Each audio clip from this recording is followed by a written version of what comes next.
Okay, so we were looking at Bierstadt's pictures, and we were talking about his travels to the west and the construction of these pictures back east. How he was selected in 1859 to join Lander's expedition to the west, and he accompanied a geological surveying team, right?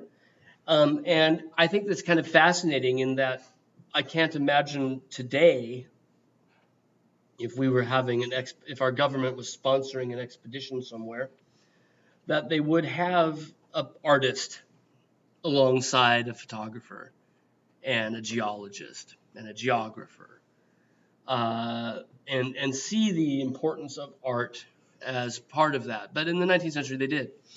And in fact, as we'll see, many of these pictures had a very profound role in shaping American consciousness of the West and, in fact, shaping our policy and attitude toward this region, and certainly had a strong role to play in preservationism.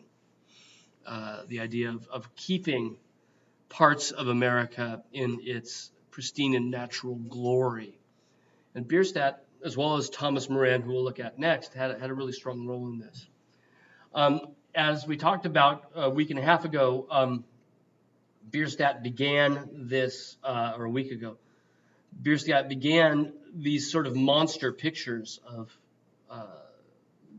alpine vistas in the actual Alps, having gone back to Germany to complete his studies.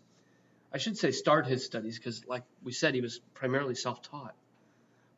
But traveling to the Alps and making a huge splash with the Lucerne picture in 1858 at the National Academy of Design, where it was shown to amazing acclaim, and established him as the man to go to for pictures like this. And so when the next year Lander is going west, it's a no-brainer. There's nobody else but Bierstadt who would be even considered to accompany this foray to the west, because if you want pictures of amazing mountains, then he's the man.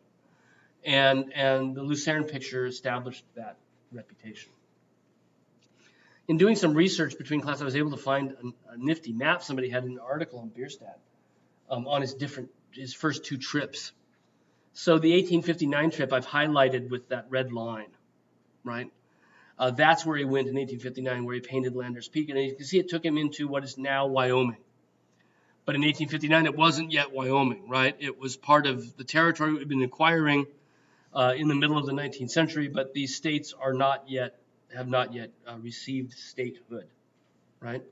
And so these notes then formulate his ideas for Lander's Peak and other pictures early on.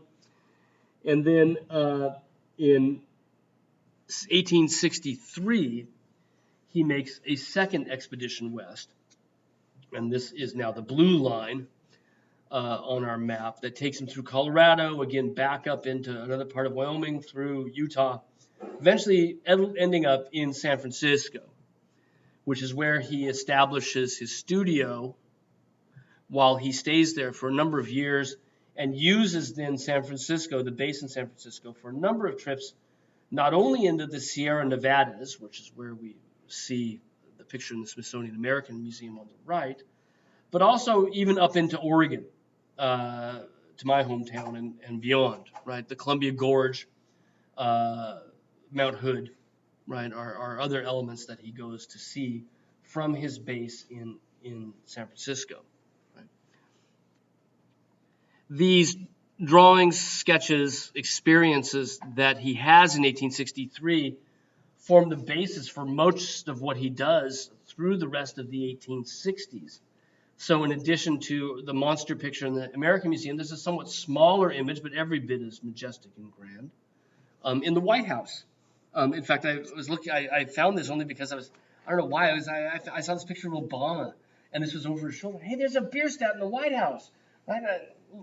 I quickly looked it up, right, and to see what it was and bring it in for you as well, because they probably can't just go see it that easily. But again, typical Bierstadt, right? We've got this amazing sort of tunnel view. There's just something about these that are really they're visionary, aren't they? There's this area around the edge.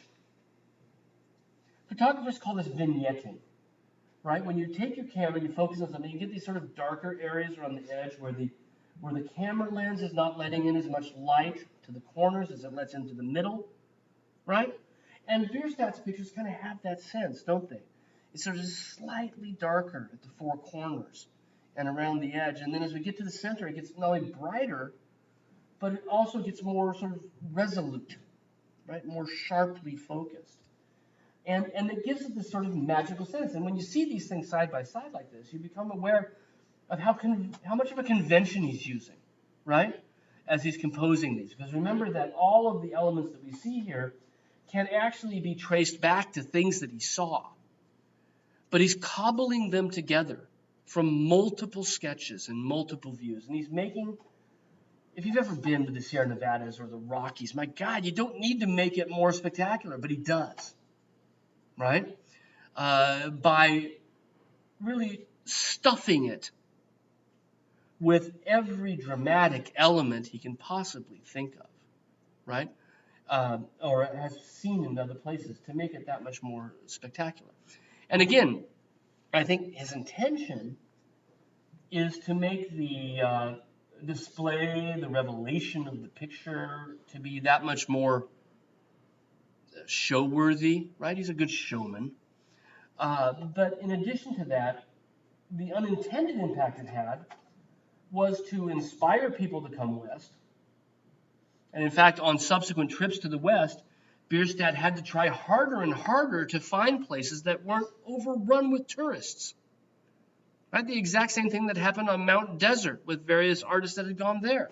Right? These pictures, when they're sold in the big metropolitan centers, invite people, right? Inspire people to go and seek these areas. Who wouldn't want to go there? Right? And see what that really looked like. Again, the convention of the deer in the foreground silhouetting and adding to that sense of three-dimensionality.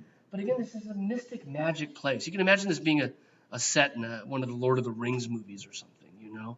It just has that this is where gods live, you know? This is not a normal human environment. And again, as you look through it, remember the way he had you look, right? Through a little spyglass. So that as you did, you would pick up the waterfall and the spray as it hits and refracts. And the more you look at these and the more you see the amount of detailed realism, the more spectacular it becomes that it's all kind of invented, you know? That waterfall cascading into the river down through the gorge there probably didn't exist in the way he's depicting it there. And certainly not the monster waterfall on the left coming off of the hill, which for me probably comes from my experience from the Columbia Gorge, right? Which is again part of his travels during this period, where you see various rivulets coming off of Mount Hood and dropping into the Columbia River, right? So again, just cobbling these together from all of these different views. And again, as we look at them in detail like this is exactly the sort of experience he wanted people to have, to see small parts of it, little by little, working their way through. Right? So again, it's all theater. And that's exactly the way that he revealed these things to his clientele. And this picture in particular is, again, painted back in New York and 7 years after he traveled. Right? He went to San Francisco in 1863. This is painted in 1870. He has not been back since. So not only is it fabricated insofar as pulling together different elements from different works, different views that he had, but it's also fabricated in that this is becoming sort of more romantic and distant memory for him as well, right, as time goes by.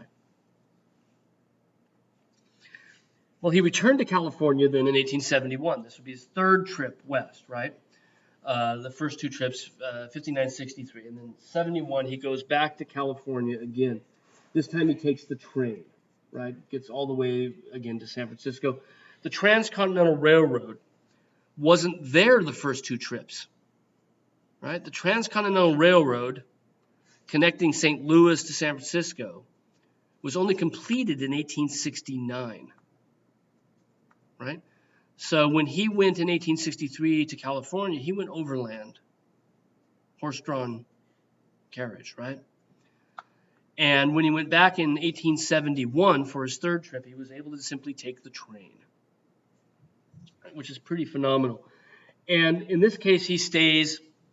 He's not going with an expedition at this point, right? He's not going as part of a geological survey team. In 1871, he's just going.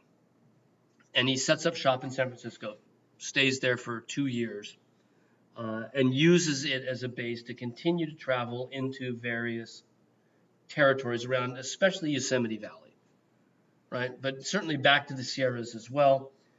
You can probably tell from looking that these two works are very different from what we've been looking at.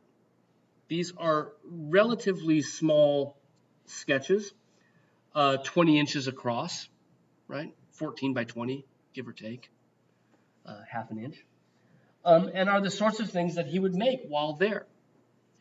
And as such are actually much closer to what you might experience going there, with the exception of 150 years of tourism, right?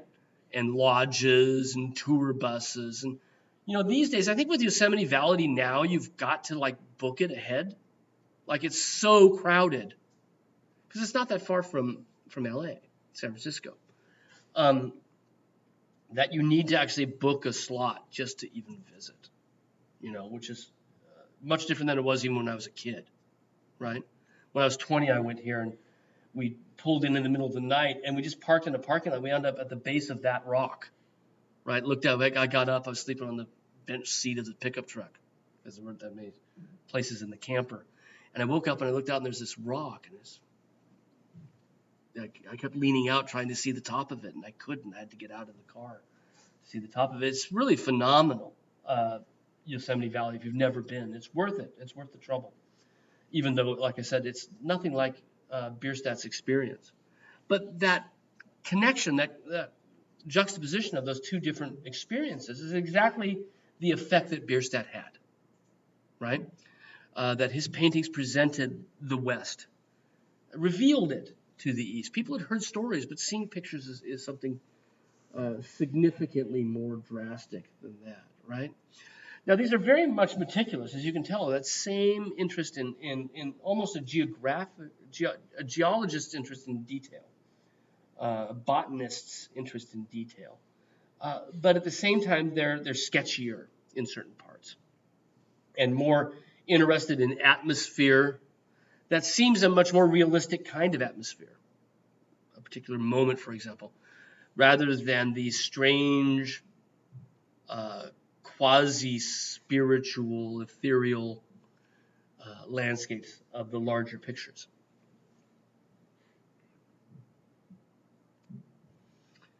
From San Francisco, he travels off the coast as well to the Farallon Islands.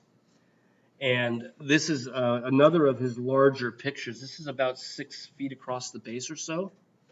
An image of Farallon Islands, because again, he's seeking out these areas that are not well trodden and looking for the wonder and the majesty of the West to incorporate these into his pictures.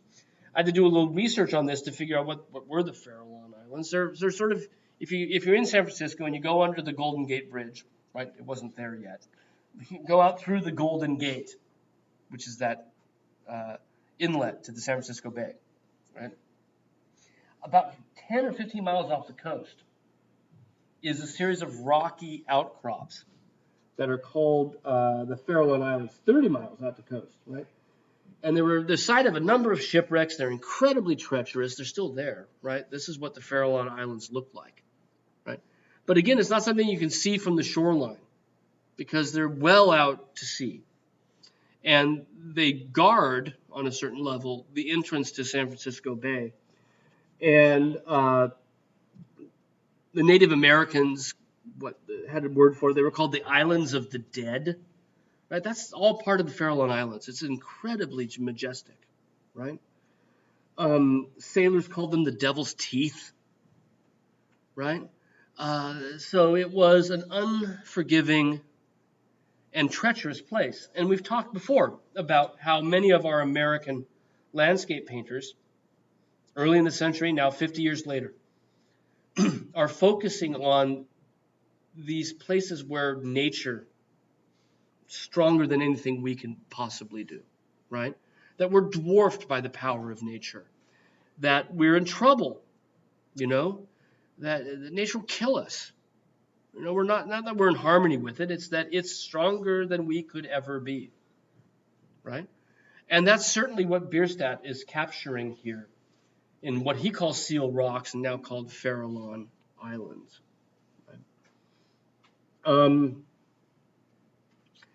He captures this sense of wondrous danger, I think, in some of the details that tend to get lost in the shadows. So fighting sea lions, I think you can see in the detail on the right, barking at each other.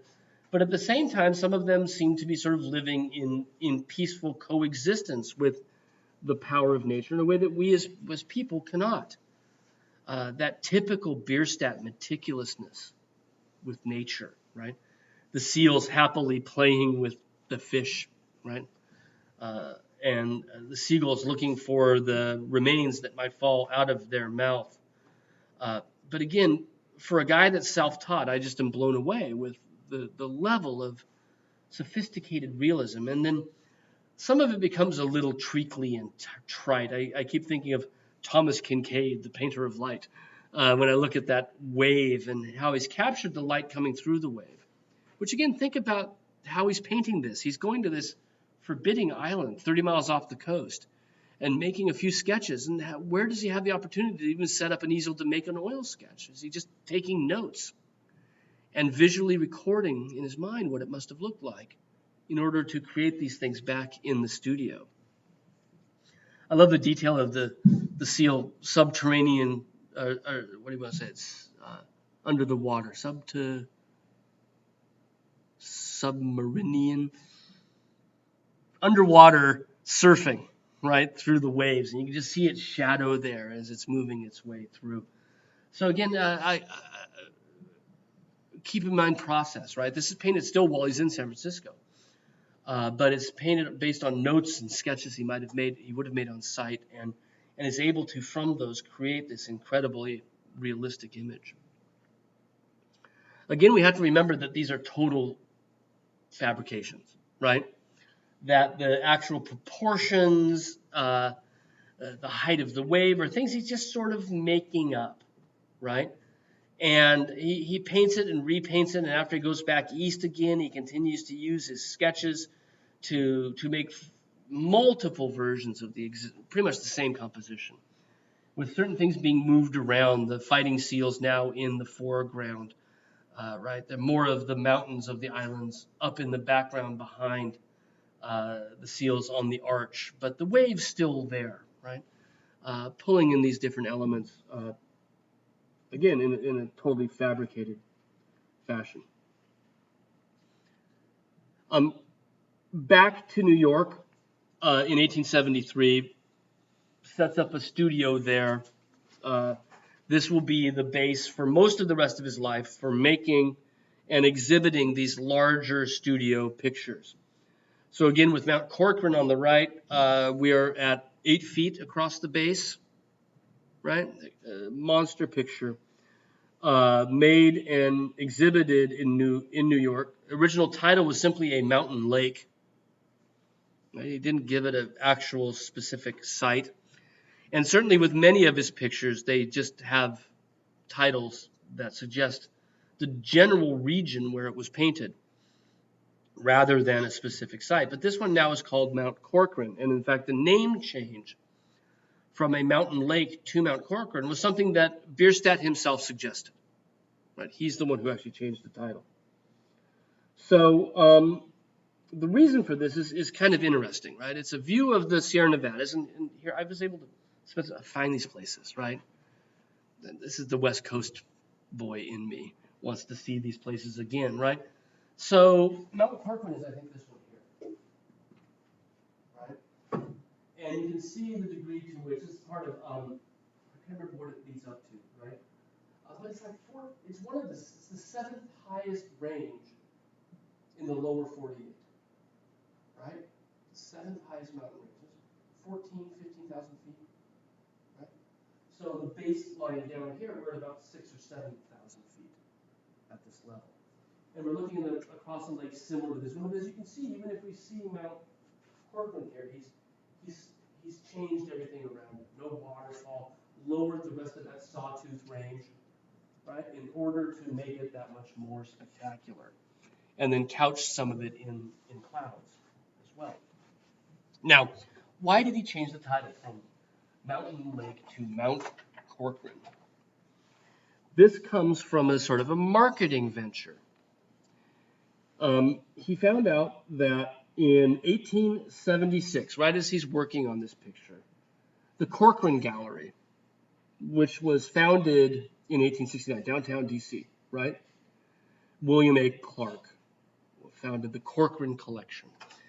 And up until just a few years ago, right, it was an independent institution. It went bankrupt, and the paintings went to the NGA. The school went to GW, right, George Washington University. But it was an art school and built around this collection of art that was assembled by a U.S. senator. And in 1876, the Corcoran Gallery bought this. Good old Thomas Church, right? And we've seen other artists respond to Thomas Church, right? We saw Jasper Cropsey, for example. When this painting toured London, Cropsey makes that monster view of the Hudson that we saw to sort of rival Thomas Church, right? Well, 1876, or Frederick Edwin Church. In 1876, the Corcoran bought Niagara Falls. And if you remember, Niagara Falls is pretty big, right? A good 8 or 9 feet across as well. And Bierstadt says, oh, if they're buying landscape paintings, I want them to get one of mine, right? I want them to buy a Bierstadt because I'm the foremost painter of the West. And they've got this nice Niagara Falls, that's the East. They should have something from the West as well. And who better than me to supply this picture from them? So he's gonna reach out to them. He's gonna market it to them. And so he takes this picture, which is wet, right? Fresh out of the studio. He takes it to the Corcoran, and he says, this is the picture you should buy, and here's why, he said. He said, it's not just a mountain lake, it's a picture of Mount Corcoran. So you should buy it because it's a Corcoran collection. And he pulled out of his pocket a surveyor's map of the Sierra Nevadas, where it's written next to it, Mount Corcoran, right? He wrote that. He took the surveyor's map and he wrote Mount Corcoran, and he's using this all as his marketing ploy. He's lying to them, right? It wasn't called Mount Corcoran yet. It would be called Mount Corcoran, but it wasn't yet called that. And he's telling her that the surveyors have already named it this. So you should buy this picture. Now, they were all over him. They knew. The handwriting's not the same, You're pulling, but they liked the picture well enough that they bought it, and it turned out that led to that particular peak being labeled Mount Corcoran. But it's all part of Bierstadt as this really kind of savvy businessman, right? Really interested in art as a business, as a way of making a living, as a way of making money, right? So there's our story behind Mount Corcoran, right? He actually named the mountain himself and doctored the map in order to bolster this offer to get the Corcoran to buy it, right? Again, typical Bierstadt, right? We have the framing elements that are darker, leading to this sort of spotlight center that focuses on these amazing wonders that you could only see in a Bierstadt picture. He loves wild animals as a stage set to sort of take us out of our realm and stick us there. He's so good with reflections, with how old logs in water, change the angle of viewing as they submerge underwater.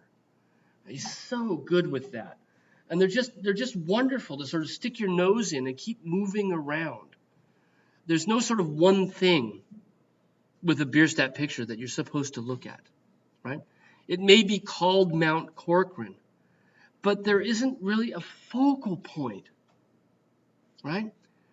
The focal point is this immersion, this sort of out-of-body experience that you have when looking at his picture. The idea that visually you move through. It's like a GoPro on a drone or something, you know? You have this sense that you wander through the landscape and you see things that you could never see in your real life. And that's exactly what Bierstadt wants us to be looking at. Look at how the water laps up against that dead log and catches the light at the edge where the water hits it.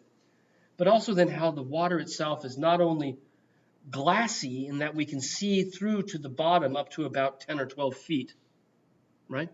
But also glassy as a reflective mirrored surface where we can see the mountains up above reflected onto it, and then the mist that sort of skits across that surface as well. They're just absolutely wondrous pictures. Another detail of that waterfall that seems to almost trickles down from the upper left, but we can't tell where it's coming from. It just has magic and majesty everywhere, right? And ostensibly the focal point is Mount Corcoran, but at the same time it really isn't. You know, the focal point is the west, and this is our entry level into the west.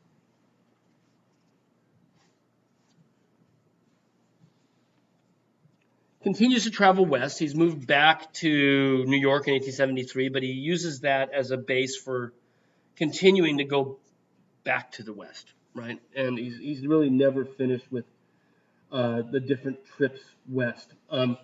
Makes another one in the early 1880s. Here we're at the Yosemite again, where we see the river coming out of Yosemite Valley. Again, one of the smaller sketches here, one of his 20-inch sketches. But again, trying to capture the geological detail. I don't know enough to know whether he's selling these independent from the big pictures, or if he's simply using them for references of his own, right? And I don't know if one of those possibilities cancels out the other, right?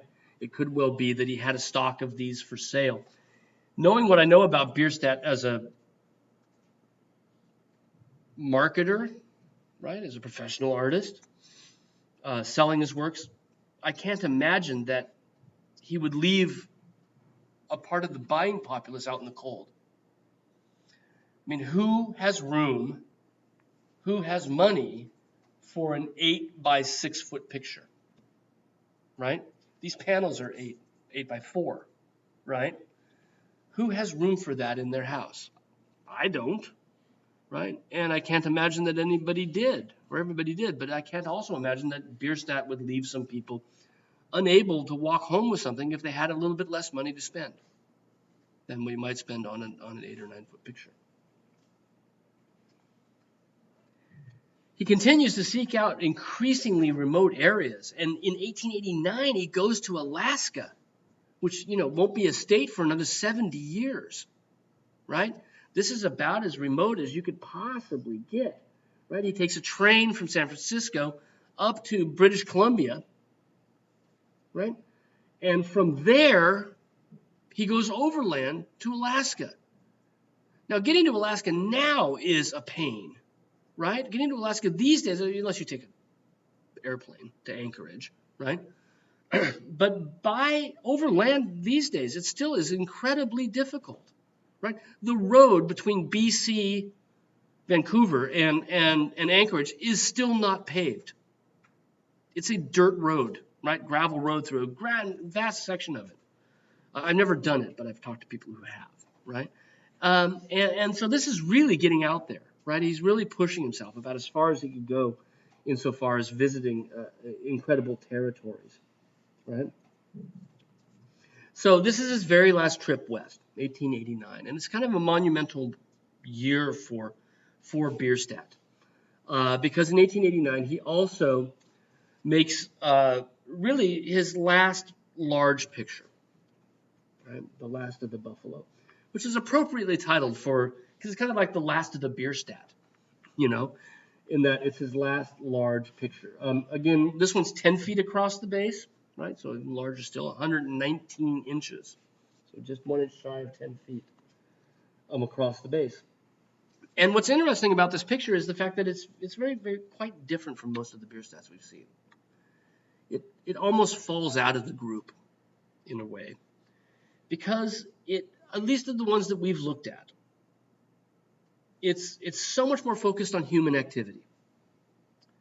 That of all of the Bierstadts we've seen, this is the one that has a really strong subject matter, right?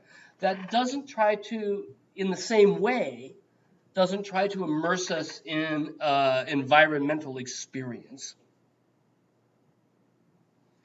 but instead presents to us activities to respond to. Now, every other Bierstadt we've seen, there has been no activities to think about, right? There were some Native Americans in the foreground of Landers Peak, right? But for the most part, any activity have been to East Coast residents, exotic animals, bear and elk, around the sides of rivers and lakes. But now we've got Native Americans locked in struggle, right, for their livelihood. Hunting buffalo, right, in order to eat and clothe themselves. Right?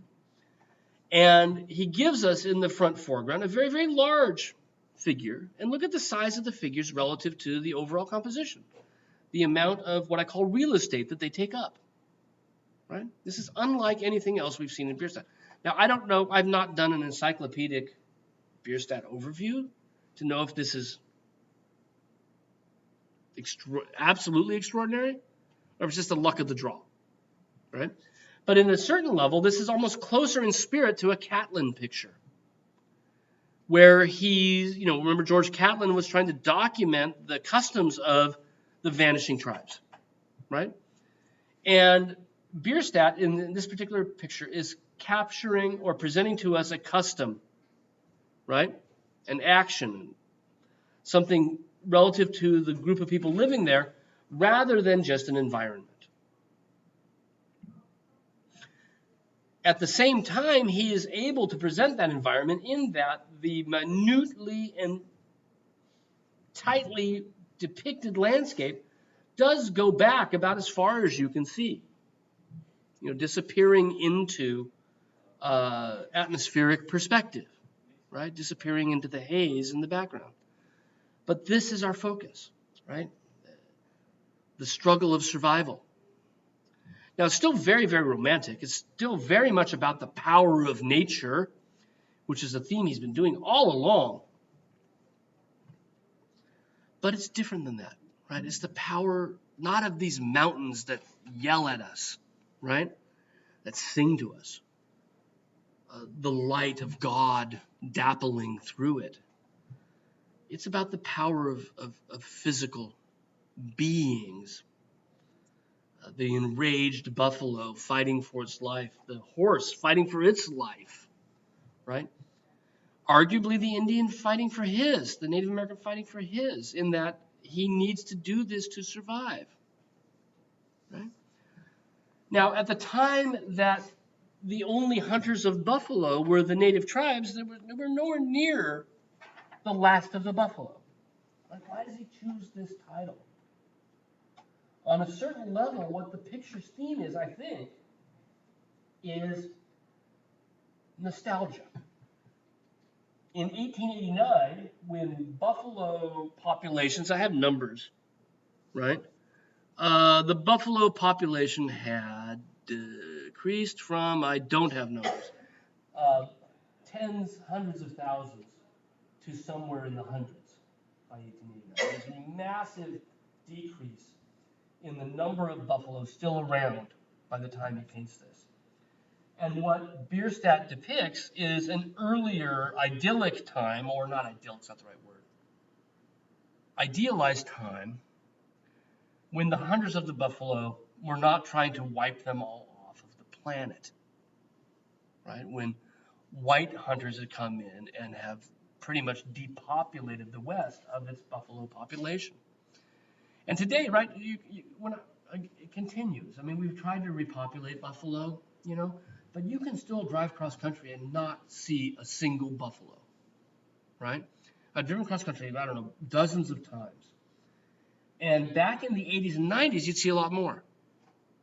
Just last 2 times I drove cross country, I did not see a single buffalo, right? Used to be just from the side of I-70, right? They'd be out there, and they're not anymore, right? And Bierstadt is giving us this period, right, when they were everywhere, right? It was a sea of animals, which is something he probably never saw himself, right? It's this idealized time. But he seems to be making a statement about where this all began, right? This is not the last of the buffalo, but we are in a place where we might see that. And he alludes to the amount of killing by giving us all of these, first the crowding of the dead animals right in the foreground, their eyes turned glassy from death, but also the sea of bones, right, underneath the feet of our hunters. So he's definitely making a statement about where this all began, right? This is what led to the overall depopulation. I wonder if he's like almost forgiving the Anglo settlers for depopulating the buffalo and saying, hey, the Indians did it too, right? That whole, it's not wrong because somebody else did it, rather than just simply saying it's wrong. Now, this picture, like I said, was his last grand picture. In 1889, he painted this picture specifically to exhibit it in Paris. In 1889, there was an international exposition, the Exposition Universelle in Paris in 1889. And we don't do these much anymore. We haven't done them since, I'm trying to think of the last one, 60s or 70s, right? World Expos, right? Where we would, a host city would invite representatives from all the countries to display, build pavilions, display elements of their culture together. The Space Needle in Seattle was built for a Universal Exhibition in 1963 or 68, and there was one in Montreal not long after that. That's why the old baseball team that became the Nats was the Montreal Expos, because they were founded the same year as the Montreal Exposition. Right? These used to be a very common thing. Sort of every 2 or 3 years there'd be an international exposition somewhere, right? And in 1889 there was one in Paris, for which the Eiffel Tower was built, right? And the theme of the international exhibition in Paris in 1889 was industrial progress, right? The modern world. That was the theme of the entire show. And so, in addition to Eiffel building the tower to show what you could do with cast iron, right? That was the whole point. It was a temporary structure, right? The Eiffel Tower was put up to be torn down at the end of the exhibition, right? And all it was to demonstrate that you could make something pretty big out of cast iron that you couldn't have made with concrete, right? That you couldn't have made with cut stone. The largest building in the world. And of course, what Eiffel really is a bridge designer, right? And he's showing some of the possibilities beyond bridges that you can use with cast iron. And in addition to the tower, there are exhibition halls. These aren't here anymore. Right? Here and here, flanking it. Behind it was a hall of machines. Bierstadt's picture was submitted to the American delegation to go with theirs. Which seems to me like a really weird choice, doesn't it? Because the exhibition is not about the dangers of progress. The exhibition is about the glories of progress. And Bierstadt's picture is very backward looking. Right? It's nostalgic for a lost time. And it champions a period when technology industry is simply non-existent, right? So it seems like a really weird choice in the first place. It's rejected, right? They refuse to accept it for the American exposition. And it kind of tanks his career, right? And what they tell him diplomatic. It's too big. They said, that's what they said. I'm not going to take it because it's too big. But they really are hiding other concerns. And what you usually hear when you read about this picture is that Bierstadt's image, which is the kind of thing he's been painting now for 30 years, right? Going back to Lake Lucerne, even though the subject matter is different, that sort of hyper-detailed monster panorama of the West.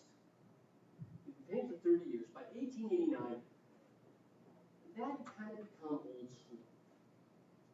People were looking for something else from their landscape pictures. And if you know your way around European art, which some of you do, by 1889, Impressionism has come and gone, right, in Paris. And in fact, it has gone into, been abandoned for something that's more expressive, symbolism, right? Something more ethereal in a different sort of way, something less detailed and more moody. And Bierstadt came to be seen as a representative of an earlier kind of art, right? Really out of step. Just for an idea of something we've looked at, right? Think about these as coming from roughly the same time period, and think about the approach of Innes, a luminist painter, toward landscape compared to Bierstadt. And here we have a different kind of spiritual landscape, where it's all about sort of a lack of distinction, you know what I mean? A lack of detail, a sense of emphasizing mood over botany, mood over geography. This kind of landscape, this much more moody landscape, had become much more popular around 1890. And Bierstadt was seen as being just really out of step, right? So he lives another 20 years. By the time he dies in 1908 or so, he's broke. I don't even think that when he dies, he gets obituaries. He's so fallen out of favor with the style of his works, which is itself kind of sad, right? But The Last of the Buffalo remains sort of his last monster picture. So we're at the National Gallery very lucky to have not only his first, right, with Lake Lucerne, but also his last with this. Now, for our last 2 or 3 minutes, let's just set up Moran, and then we'll cover him in an online lecture. Thomas Moran is our other great painter of the West. And I really like Bierstadt a lot, and that may have come through, but I almost like Thomas Moran a bit more. Really fantastic painter. Like Bierstadt, he's an immigrant, right? Many of our Americans in the 19th century were not born here. He's from England, and begins painting very dramatic vistas of the East Coast. Right, and that's what we see here.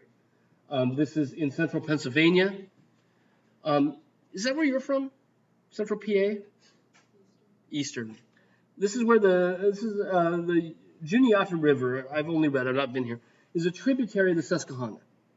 Right? And so this is the place where the Juniata, which you see in the foreground, flows into those rocks and joins the Susquehanna River, right?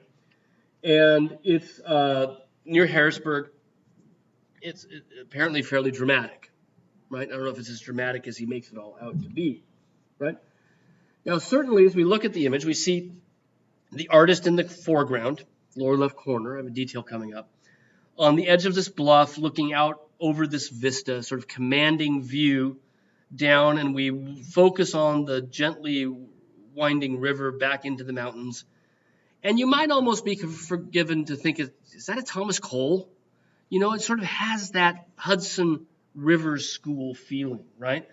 And I brought in the Oxbow from the Met instead of one of our pictures simply because I think this is a really great comparison, right? To see the degree to which in the 1860s, 30 years after the fact, Moran is channeling Hudson River School ideas, right? And remember that Cole gives us Thomas Cole on that bluff, the river of life almost, right? Anastasia's river of life from your paper, winding its way through, that we're meant to sort of look down on this and think of these metaphors. What I particularly like about the Moran picture that's not necessarily there in the Cole, even though both of them have their place set up for the view, is that if we look closely, I'm sorry, this is just a little bit blurry. He's painting the picture we're looking at, which I just love about this, right? There's a picture of the picture in the picture. And he wants us to think that the one that we're looking at was actually painted on site, which it wasn't, right? It was painted back in the studio. But it's roughly the right size. He's got his paint box. He's got an umbrella in case he needs it, a bunch of used paint rags around his feet, right? And he's giving us this artifice that this is based on direct observation, right? Even though he's painting in the studio, right? Now, certainly the point of including himself there in this particular image is to add to the value of the painting, how it's valuated by people. In that he's making a claim, he's staking a claim here, that this is what I saw, right? The artist in the corner with his tripod, right, his easel and his painting, says that this, you could go here and you could see this, right? He's saying it's true to nature, right? That his job as an artist is simply to record what he sees. One last detail, there's the river as it flows through to the rocks. And we'll finish the discussion of Moran online, right? We'll look at the western pictures because he moves to Wyoming after this. And we'll discuss these things online over the weekend. When I get that posted, I'll let you know about it. And that will get us geared to move on to Akins and Homer when we get back and pick up with the readings. Okay? And I'll make up for the 2 lost classes as well. Good. Okay, listen, have a good break. I won't see you for a good long time. But enjoy the break that's almost as long as spring break. If you have Tuesday, Thursday classes, it's longer than spring break. And get some research done on your paper, right?